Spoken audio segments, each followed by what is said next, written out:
Sahabat RTV, kasus pembunuhan kakak beradik di Sidoarjo, Jawa Timur membuka mata kita bahwa kejahatan bisa terjadi justru akibat rasa cinta yang teramat dalam. Tak terima cintanya dicampakkan, pelaku justru nekat berbuat di luar nalar hingga menghilangkan nyawa manusia. Kriminolog menilai pembunuhan kakak beradik itu disebabkan oleh emosi pelaku yang tidak bisa dikontrol dan merasa terancam oleh perlawanan yang dilakukan korban. Laporan ini sekaligus menutup perjumpaan kita kali ini. Tetap saksikan program Tembak Crime setiap Senin pukul 23 waktu Indonesia bagian Barat hanya di RTV. Saya Stefanie Deversta, salam Tembak Crime, menumpas kejahatan.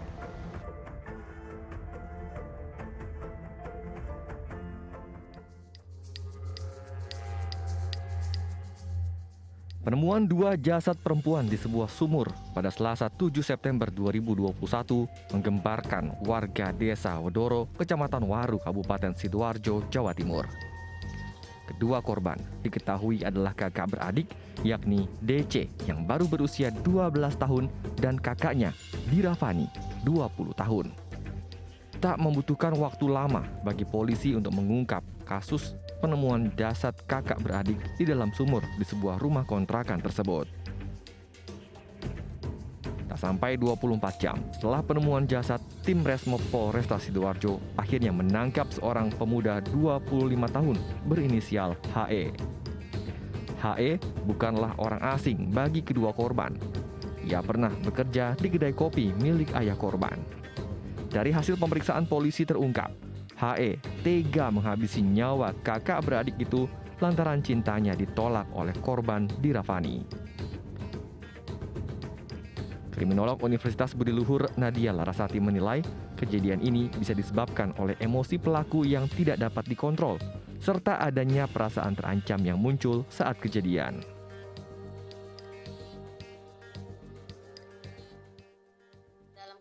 Kriminologi dalam general strain theory ya khususnya, jadi memang ada ketegangan-ketegangan yang bisa membuat individu itu melakukan sesuatu yang nekat gitu ya, atau istilahnya menyebabkan frustasi dan memunculkan kemarahan dalam pada diri individu.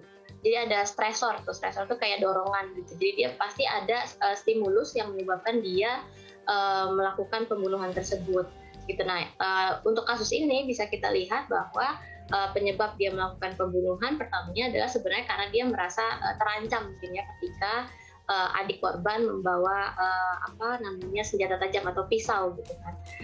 Dia berkeinginan membela diri, tapi sebenarnya sebelum dia melakukan pembunuhan itu sendiri gitu, sebelum dia merasa terancam, dia sudah memiliki stresor atau penyebab sebelumnya, yaitu dia merasa kecewa. Jadi ada bermacam-macam jenis stresor atau hal yang menyebabkan seseorang merasa frustasi dan menimbulkan kemarahan atau anger gitu ya.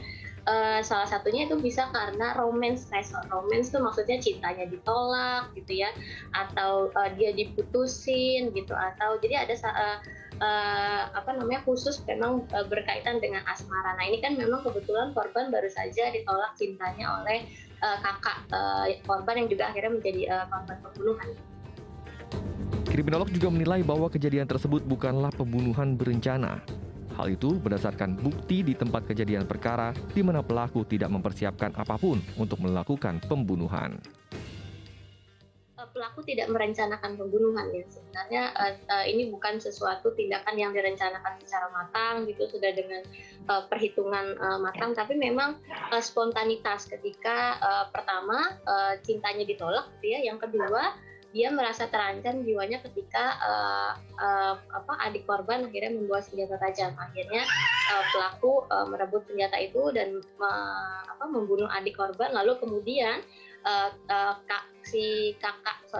dulunya korbannya kakak korban akhirnya ikut dibunuh juga. Itu tadi karena dia merasa sakit hati. Jadi memang terlihat juga dari bagaimana pelaku kemudian menyembunyikan akibat kejahatannya gitu ya, itu memang yang cepat saja. Jadi respon berpikir cepat saja, dimasukkan ke dalam sumur, lalu jejak-jejak darahnya dilap. Jadi memang dia tidak memikirkan dengan matang, dan saya duga memang dari awal tidak ada intensi untuk membunuh, begitu Mas.